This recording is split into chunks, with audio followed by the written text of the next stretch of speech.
Goeienaand my boetie en sissa, wees gegroet in die wonderlike naam van Jesus op hierdie geseënde donderdag aand.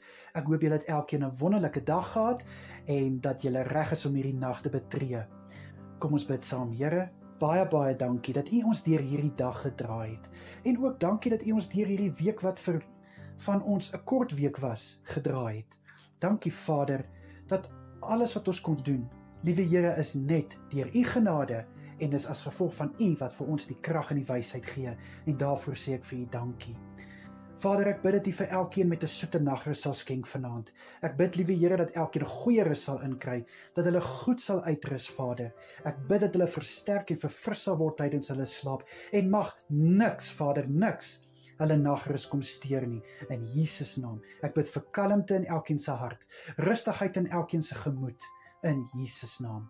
Vader, sal U ook asseblief elkeen beskerm deur hierdie nag. Ek bid dat U asseblief die hand van bewaking oor elke een sal hou, veral, liewe Here, die ook wat nagskof werk, en ek bid, liewe Here, waar ook al my boetie en sissa is vanaand, om hulle asseblief veilig te hou in Jesus naam. Here, dan wil ek graag vanaand vir elke persoon kom bid wat 'n gebed nodig het. Here, die wat genesing nodig het, liewe Here. Vader, ek bid om hulle te voorsien van genesing, dat hierdie krankheid sal stop in Jesus naam.